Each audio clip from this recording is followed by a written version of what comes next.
we go. We are continuing on in the Family Afterward, page 133. Now about health. A body badly burned by alcohol does not often recover overnight, nor do twisted thinking and depression vanish in a twinkling. We are convinced that a spiritual mode of living is a most powerful health restorative. We, who have recovered from serious drinking, are miracles of mental health, but we have seen remarkable transformations in our bodies. Hardly one of our crowd now shows any mark of dissipation. But this does not mean that we disregard human health measures. God has abundantly supplied this world with fine doctors, psychologists, and practitioners of various kinds. Do not hesitate to take your health problems to such persons. Most of them give freely of themselves that their fellows may enjoy sound minds and bodies. Try to remember that though God has wrought miracles among us, we should never belittle a good doctor or psychiatrist. Their services are often indispensable in treating a newcomer and in following his case afterward. One of the many doctors who had the opportunity of reading this book in manuscript form told us that the use of sweets was often helpful, of course, depending upon a doctor's advice. He thought all alcoholics should constantly have chocolate available for its quick energy values at times of fatigue. He added that occasionally in the night a vague craving arose which would be satisfied by candy. Many of us have noticed a tendency to eat sweets and have found this practice beneficial. Probably my favorite chapter in the Big Book. Big Book says I can eat chocolate, dear. But it's true. When we are having a craving, a good little sugar candy can give us that sugar that our body's craving. Because sometimes we're not craving the alcohol, the body is craving the sugar. And that's a big distinction to make. And it's different. But in addicts especially, addicts go for sweets and candies a lot. But I've never personally tried it because I only learned this trick after I had already detoxed. But I like to go back to the beginning where it talks about, we've badly burned our bodies by alcohol. We didn't get in poor health overnight, so we're not going to get in good health overnight. After I got sober, when I came into this program and fellowship, I had 17 prescription medications that I took. 17. Yep, Karen, that's right. I know. And, I actually worked with my pharmacist, not my doctor. Pharmacists know a lot about medications, sometimes more than doctors. And I worked with my pharmacist and told her I'm in recovery. This is what I'm doing. And my pharmacist went through my medications with me and came up with a plan that I then took to my doctor. Some of the medications my doctors were prescribing didn't actually go together when I took them to my pharmacist. And when we're abusing medications, which I did, and I know a lot of other alcoholics do, we sometimes go to multiple doctors to get multiple medications. And we don't tell one that we got this from the other. And some of us get things from non-prescriptive places. Like I used to buy pain pills from people. So it was good to go to a pharmacist, sit down with my list and said, this is what I'm taking. And she said, well, this actually causes a reaction with this. And we were able to come up with a plan. And within, I would say by 18 months, I was off all prescription medications. This was in fully consulting my doctor and my pharmacist. And now today, I live whole foods, 100% whole foods, and my body in 4 years has completely healed itself. And as of 7 years, your cells have entirely regenerated. So when I hit 7 years sober, the cells in my body, not one will have been affected by alcohol and drugs. And by the time I'm 8.5 years sober, my cells will have been completely free of medications on top of that. So that was fun things that I learned outside of Alcoholics Anonymous. And through that, on top of my program of recovery, I'm able to heal my body, right? But I'm a one of. Everybody's not the same as me. Like I was taking antidepressants to avoid dealing with my shit, not because I needed them. So work with your doctor, work with your pharmacist, work with your psychiatrist, and monitor your medications. And do not go off medicine without consulting your doctor ever. Please, please, please. Even if you think it's fine. That is my absolute number one. But just remember, everybody's different. So some people need things because they are chemically different than me. I was using these things as crutches, so I am a different case than those who need them by their doctor. By no means, if you are prescribed a pill, does that mean you are not sober if you need it to function properly. And especially in the first year, I don't recommend changing anything because you're going through so much, right? Even now, I'm still, like, I get my period and I'm like, woo, my hormones go wackadoodle. And now I'm getting premenopause, so God help me on that one, right? Like, some days, my hormones, like, oh man, it's good. It's fun. It's fun stuff. We got lots of hands up. Let's start with Della, who's usually quiet in the back. Good morning, ladies. Still alcoholic. Medically speaking, when we were drinking, sugar is in alcohol. So when we are coming off of the alcohol, yes, it is completely normal to crave that sugar. Your body is trying to process it, and so it's completely normal to have those sugar cravings. Although, if you're diabetic, I would keep an eye on that for sure. But yeah, and I will totally agree with Pam that you can't just stop taking your medication. You need to consult your doctor first. So that's my input. Thanks, Kim. Thank you. And Della works as a paramedic, so she knows a lot about certain things in that regard. And Bev, let's just go down our happy little squares. Grateful to be here this morning. Bev, alcoholic. Just on another side note, also medical, dopamine is a transmitter that's transmitted in your brain. And when you take alcohol, that is increased and it gives you pleasure. Dopamine is the pleasure thing. And chocolate does the exact same thing. It releases that dopamine to give you the pleasure feeling. And that's why we can do that. Just, everything is moderation. Obviously, we have a disease of more, and I want more of everything, no matter what it is. But just as a side note, that dopamine is what the chocolate is satisfying. Thank you so much, Bev. Yeah, so it's fun when we realize that sometimes we're not actually craving the alcohol or the effect, we're craving the sugar because our bodies are very complex. Fun times. Marianne in beautiful sunny Toronto. Hi friends, I am an alcoholic from Toronto. My name's Marianne. Grateful to be here, grateful to be sober. Happy birthday, Kim. That's wonderful. And thank you for all you do. Helped me a lot.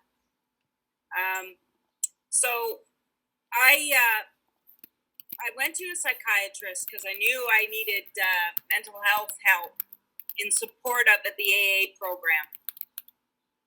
But I didn't have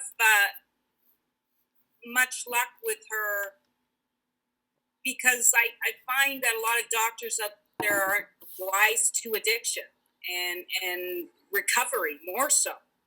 So when I started getting well was through a psychiatrist who knew about addiction and recovery. And it was sort of a symbiotic relationship that I have with my mental health professional and AA. We kind of have to be on the same wavelength because, as I say, there's a lot of doctors out there that just don't get it and would give you stuff that would hurt me more. So I'm very fortunate in Toronto. We have clinic in our local hospital called the Rapid Action Access Addiction Medicine Clinic. And they set you up with all the stuff you need to recover well. And I took advantage of all of it too. So I'm very grateful. Thanks. Thank you so much. And what's really great about being in 2020 is a lot more physicians and care providers and practitioners, because there's an umbrella, there's naturopaths, there's all sorts now, right? They're getting more and more educated on alcoholism and addiction. Here in the local Vancouver area, we're really fortunate where like we have actual brand new state-of-the-art add-ons to the hospital for mental health and addiction. We have addiction-specific doctors. So, I mean, it's come a long way. I myself see a naturopath. So there's, it's come a long way from the by-the-book psychiatry that they had before. And now you're seeing a lot of people who are members of our community going back to school and becoming addictions counselors or whatever have you. And so like we are so fortunate to have the care that we have nowadays. Mel? Yeah, and I was just going to ask about feeling tired. I'm nearly 10 months since I've stopped drinking. And I am going for blood tests to check everything's okay, but I'm still really, really tired, like a lot of the time. Is that normal? Yeah, so there is something also called PAWS, post-acute withdrawal symptoms, I believe. Yes, Yeah. Della's shaking her head. And that can happen up to 2 years. So alcohol is one of the really tricky, hard ones. And I know from my nutrition course on a cellular level, as your body detoxes, the cells deeper and deeper inside of you detox. So as you heal, more comes out. So you'll go through waves of detoxes. So it could be months in and another layer of cells starts to heal, right? Because our body regenerates in different time frames. So as you get further through your recovery, different cells start to get healthy. And so you'll have another little flare up. Plus, as you get healthy, your levels are starting to change. So you'll go through waves. So it's always good to just keep on top, right? And, especially for some of us ladies that are at a certain age, we start to have other things going on in our hormones, which is freaking amazing. Yeah.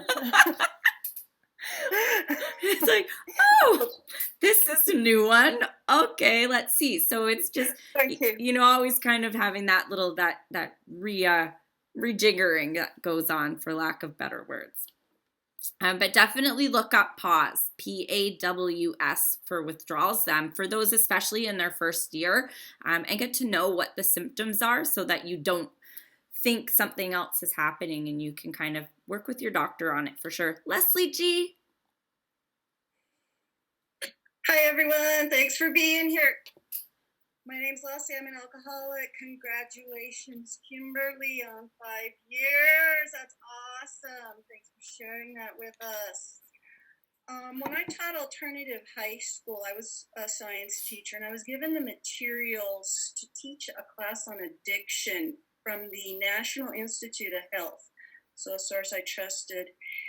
And it explained that our front of our brain, frontal cortex it's called, is still developing when we are young adults into our early 20s for most of us. And I realized it helped me because that's when high school and college I did my serious drinking. And the fact that, my cells can regenerate and that I possibly have done permanent damage too. Women in AA had to help me for a long time before I was willing to get on meds. I resisted it. I didn't want to. But all of the information keeps me sober, keeps me sober because my meds work and I take very, very little. And yeah, I didn't think I was going to have to go through menopause, but I got back with a sponsor and I did the steps and I got comfortable with aging and the gifts that I have because I am the age that I am. And AA all over again. It helps me with everything to stay sober and happy and able to help others. Thank you so much. That's all I Thank you have. so much. And I just had a thought come up while you're sharing, and that's the great thing about AA is we have this ability to talk to other people who have walked this before us. And so, we go through things. We don't keep them to ourselves. We'll say, hey, this is what I'm experiencing. Did you experience this? 9 times out of 10, they're going to be like, yep, I had that too. This is how I got through it. This is what it was. And we're able to, as a collective, share our information. Why it's so good to work with women. We got hormones that guys don't understand. Like, they can tell you they understand. They don't freaking get it. Like, they don't understand that once a month, our brains like go whack-a-doodle and we have no control over it. There's no step I can do to keep that. Like, I just have to be aware and cognitive and be like, I know what's going on. There's an app in my phone. So I'd be like, you know what? I'm going to be a little off. Or there's a full moon at the same time and I'm going to be really off. Like, I got to watch these things because this is when my stuff starts cropping up. So it's very important to stay on our 10s because this is where we're going to find it. Like, oh, what's going on here? What's going on? I'm not in a fear. I'm not in a situation. Oh, maybe it's my hormones are out of balance. Oh, yeah, that's what it is. We can stay on this and talk to other women. Anne Marie. Is it working? I hit your button. There you go. Okay.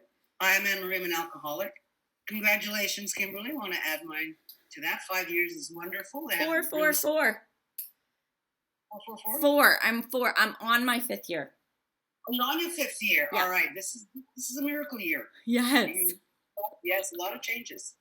I just wanted to take this opportunity to say that some of us were really blessed by our higher powers. The amount of drinking that I did, I suffered nothing physically. I paid no price.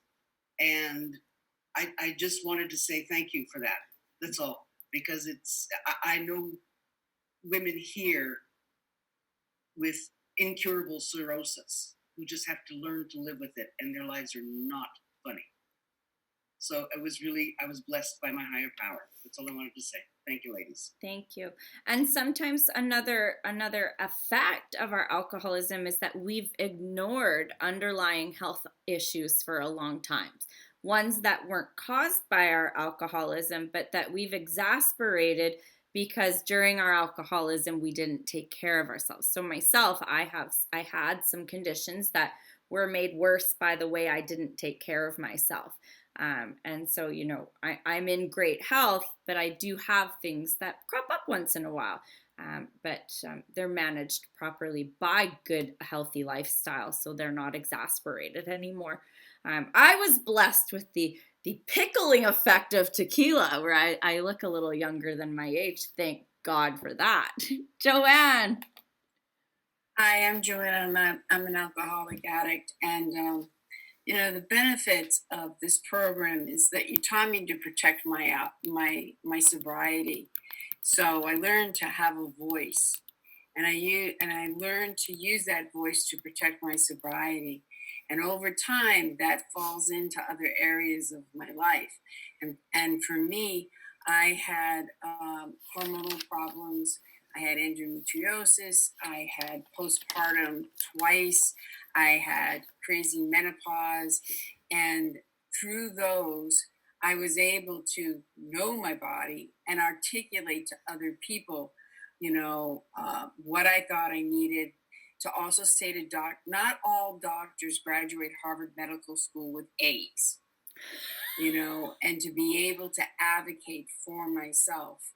I also have come to the acceptance that it doesn't really matter what caused it, but I have a sensitivity. My body is sensitive. And I accidentally had a doctor who didn't really, she was in a hurry. She didn't tell me she was giving me hormone treatment. She just said, "Here, take this. I'm really busy." And this was 5 years ago, and it was the closest I've ever been to picking up a drink. I was out of my mind. I was 56 years old, and if I could have breastfed a child, I would have, because the hormones. And it turns out, when I went to another doctor, the other doctor was like, "Oh my God, she was overdosing you." So it's really important. We question what we put in our mouth. We question the drugs. We question why. We find out the sensitivity. And it's so great to have a network of women that know you, that can say, you've been sad a lot lately, or you've not been yourself lately. But I once, when I was going through postpartum, I went to a mommy and me group with, quote, normal women. And I was out of my friggin' mind. And everyone, I said, "Is anybody else having issues?" And everyone was just fine, just fine. And I thought I was beside myself. And then I ended up going to an AA meeting with some women and sharing. And they're like, "Oh, that's postpartum. You might want to see your doctor, because when you think about putting your baby in a freezer, that's the hormones. You're not crazy, but it's hormones and everything." And the simplicity of them sharing those stories made me feel I was not a freak. Just like and also Novocaines. You ask a whole bunch of alcoholics, does it take a lot to give you a Novocaine? Most of them will say yes. We're just an interesting group of people physically. So, and by the way, it was great last night. Oh, congratulations on your 4 years. Thank you so much.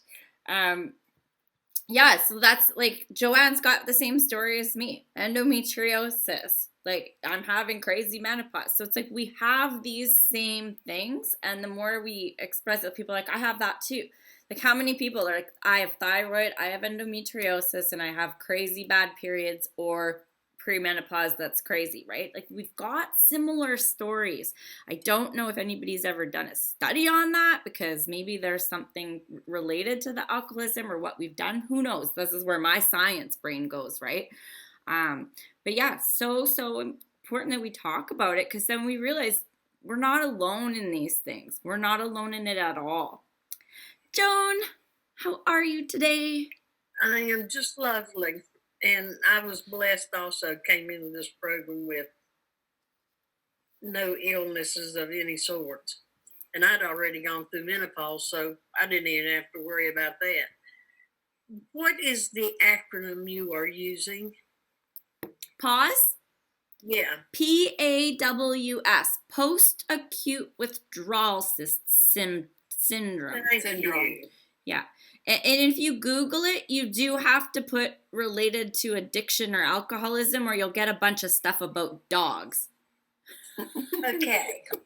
Thank you for that. Because I told this sponsee, I'm like, "Well, Google PAWS and read about it," right? And she's like, "I get dog stuff." I'm like, "Add alcoholism to the end of your Google search, because otherwise," yeah, post-acute withdrawal syndrome. Thank you. Symptoms, yeah, absolutely. And that includes like the crazy leg things that you get. I never knew that the crazy leg thing was related to my alcoholism. Like, I sometimes get my hands are tingly and my legs are weird and I can't sleep. And I used to just think it was a circulation thing. So I would have a hot bath and then it would be fine. I would be able to sleep. That's actually PAWS. And it's part of the withdrawal. So interesting. No more hands. Anybody waving at me fanatically that doesn't know where their button is? Nope. All right. Cool. Let's keep going. A word about sex relations. Alcohol is so sexually stimulating to some men that they may have overindulged. Couples are occasionally dismayed to find that when drinking is stopped, the man tends to be impotent. Unless the reason is understood, there may be an emotional upset. Some of us have had this experience only to enjoy in a few months a finer intimacy than ever. There should be no hesitancy in consulting a doctor or psychologist if the condition persists. We do not know of many cases where this difficulty lasted long. The alcoholic may find it hard to reestablish friendly relations with his children. Their young minds were impressionable while he was drinking. Without saying so, they may cordially hate him for what he has done to them and to their mother. The children are sometimes dominated by a pathetic hardness and cynicism. They cannot seem to forgive and forget. This may hang on for months, long after their mother has accepted Dad's new way of living and thinking. In time, they will see that he is a new man, and in their own way, they will let him know it. When this happens, they can be invited to join in the morning meditation, and then they can take part in the daily discussions without rancor or bias.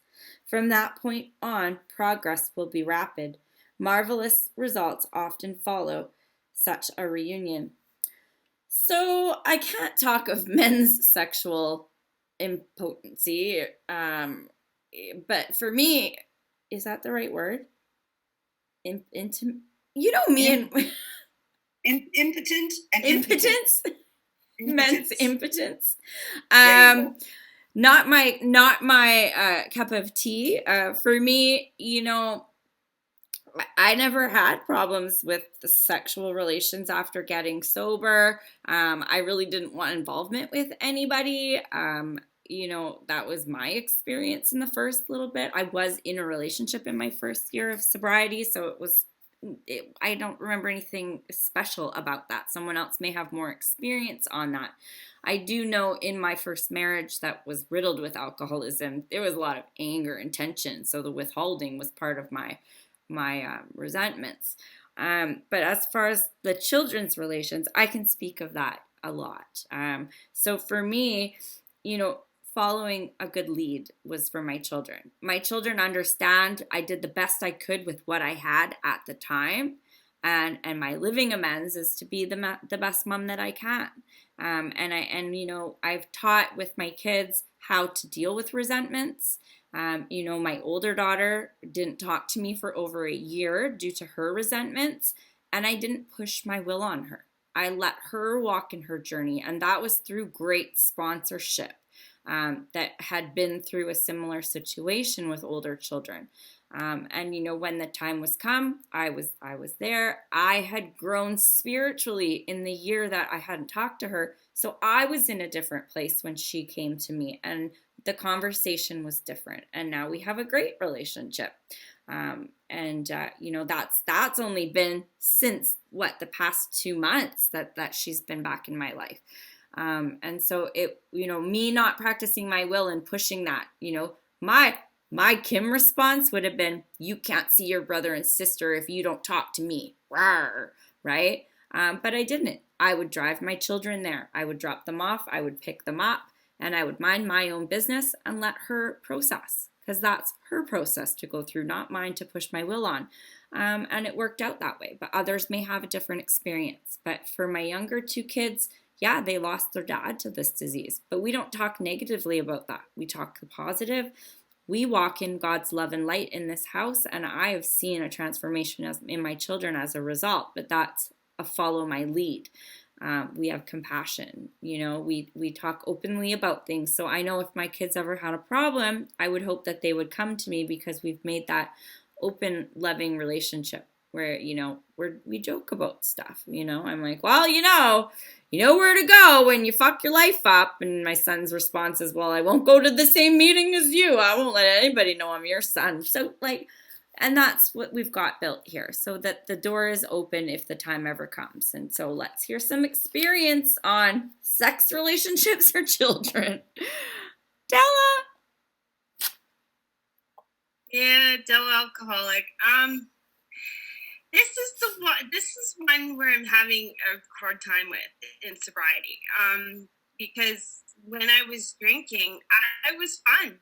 I was really like that liquid courage, liquid lubricant. I was, that girl that he really liked to be with, and I was fun, and it would be spontaneous and everything like that. And now I don't know. I find myself really, like frigid in a way, and really, mm, yeah. It's so different, and I'm having a hard time explaining that to him, that it's gonna take a little bit for me to get that self confidence back, and because when I was drinking, it was there. I was pretty. I was um and fun, and I find now it's really different, and I'm having a hard time with that. What That's the one comes thing. what comes to mind for me on that, Della, is you know, alcohol is a social lubricant, but it's a sexual lubricant as well. Um, but a lot of it is based in the self-esteem, the self-confidence, which is tied to our fears. So as you work that and you master your resentments and your fears, that is going to rebuild your self-esteem and your confidence. So definitely look at that fears that are attached to it, and that's where I think you're going to find more of a solution, because the fear leads to the fault blame, which leads to your self-esteem. Your self-esteem's tanked. It's because the fear tanked it there. So if we resolve the fear by asking God to remove it, and that's where the confidence comes, and then that I think will change it. I like that. Because that was me, my body issue, right? My body image issues, it's tied to sex. Because, when I'm drunk, I don't care about what I look like. But when I'm sober, I do. And that's tied to my fears. So other people might have other advice that may be better than mine. But that's what comes to mind for me. Bev? Hey, good afternoon. I agree 100% with Kim, Della. That was my experience. But with the kids, my son is 45 now, and he was a heroin addict. He does not do any hard drugs anymore, but he still drinks on his 2 days off. He does not live with me anymore. But I tried in the beginning, when I first got here, to rush and make an amends to him without being on the 9th step. And he rejected me completely and blamed me for everything that's wrong in his life, and blamed me for his addiction and everything else. And it took me 5 years into sobriety to get over that, and to be able to make a real amends to him at the appropriate time. And in between then, I just prayed a lot about it, talked to women who had experience with children with addiction or alcohol problems. And today, we have a good relationship. We see him several times a week. I do not go around him when he is drinking, but, for him, this is the better life than he had before. And if he's been to AA, and he's been in recovery houses. He says it's not for him. He refuses the concept of a higher power or God. So it's his journey to figure out for himself. But I make a living amends on a daily basis. And like Kim said, just try to lead by example and show love and kindness and tolerance and patience every way and where that I can. So that's my experience with the children thing. Thanks, Bev. And your son's story sounds a lot like Joe's.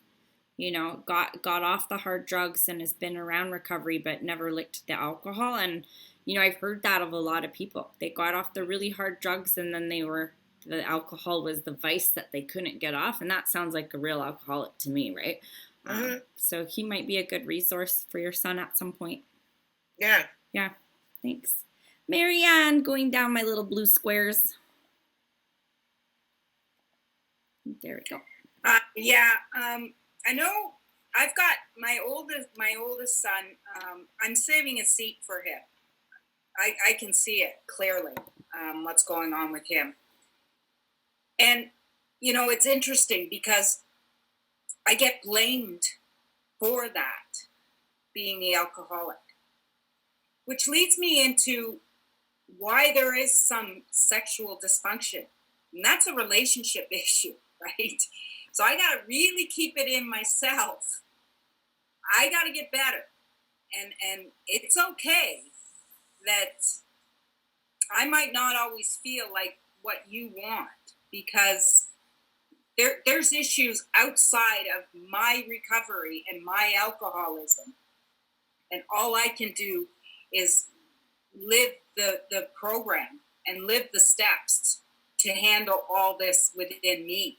And I go back to my grant sponsor last week telling me, January 6th, Marianne, nothing is more important than your own sobriety. Because we're going to come up against people that aren't well. And I got a whole load of them around me. So I pray for my son, and I'm open to talk to him anytime. But my journey it was my journey to get me here. And unfortunately, I might have to watch him take that same journey. But I know, like, I can see it. It's just an antenna. And I don't want to waste my future opportunity with him by preaching now either. So it's tough, though. It's restraint, tongue, and pen comes in real handy these days. Thanks. Oh, yeah. Bite the tongue and hold the thumb. Because I get texting. Joan? I think I have shared before, my father was an alcoholic, and that's what I grew up with. And he was one of these mean kind. So he was bad enough, but my mother was an addict that drank. And she never let go of the drugs to the day she died. Of course, she lived to 83, so me sober, I'm hoping I'm going to go well past that. But I have to tell you, what the book says, it takes a while to gain trust. Where it took me a lot of years to forgive. And I have got to tell you, it took me several years in AA before I could fully forgive. And I didn't even realize it until it happened. But you don't ever forget. You try, but there is no drug that says, I am going to give you amnesia of select years of your life. And it just doesn't happen. So when you're living with both a mother and a father of addiction, it can have an effect. But I think for me, I am very grateful for the Fellowship of Alcoholics Anonymous, because what it has allowed me to do is take some pretty negative crap that happened to me and let me turn around and help other young people today that are going through or have been through the same thing. And so I for me, the best therapy, or whatever you want to call it, I have is working with other women that have gone through the same thing or are going through it, and just sharing it. That, doesn't make it better. There is no excuse, but they're sick people. So you might as well accept it. I mean, what else you gonna do? Shoot yourself? I mean, please. I like me too much for that. So, I have been able to, especially in my line of being an ordained deacon, to help several parishioners with issues just like this. So it's been I've actually managed to turn a bad thing into a good thing. So, and I'm not sure I ever trusted my father to the day the man died. I swear, I'm not sure I ever trusted him. Because I can tell you this, even today I have fear of him. And that is hard to comprehend since he has been dead since 1983. But even to today, I can feel that fear. And that is ridiculous. It doesn't run me, but I can still feel it. If certain key things can happen. So, I have no suggestion other than get somebody that's been through it to talk to your kids. Because I think they make greater impact than you as the parent do, in all honesty. That's my 2 cents and $1.75 on that, and $1.75 to get you a cup of coffee at McDonald's. So there you go. Thanks, Joan. Joanne. So I want to go back to, I notice even in my own life that sometimes if you have to talk about sex with your partner, it's easier. Oh, let's go talk about the children. So I'm going back to the sex to talk. So I just want to share a quick story. When my first AWOL, which was like a structured guide through the steps, it was a co-ed, and I was one of the younger females in the group, and the man that was coordinating it went around, and everyone was talking about sex and 4 steps and their problems, and he got to me, and I looked at him, and he goes, so? I said, well, do you want me to lie to you, or you want me to tell you the truth? And he goes, well, take a risk and just tell me the truth. And I said, well, I have no problems with sex. I just don't know how to talk to them before or after. And that was so true for me, because I had developed a coping mechanism of tell me what you want. Tell me what you want. That what was most important was not what I felt, what I thought, what I felt. Just let me perform and take care of you, because that's the message in lots of different ways I got. So then I got I stayed sober, and I had relationships, and that pattern was still there. And finally, I developed a friendship. With a guy. And then a year and a half, 2 years later, we decided to change our relationship and start dating. And the first time we slept together, I started crying uncontrollably. I could not stop crying. And he's like, what did I do? And what happened for me, it was that he was my friend, and I let all the guards down, and I allowed to be intimate with him. I allowed him to see my big butt, my beautiful hair. I allowed him to see everything. And I had no booze, I had no drugs to make me run, and no head in my head, fantasy in my head, like I have to perform for you. And I felt so vulnerable, and I just couldn't stop crying. And all he did was hold me. And at the end, eventually when I pulled myself together, I said to him, oh my God, I'm getting well in areas I didn't even know how sick I was.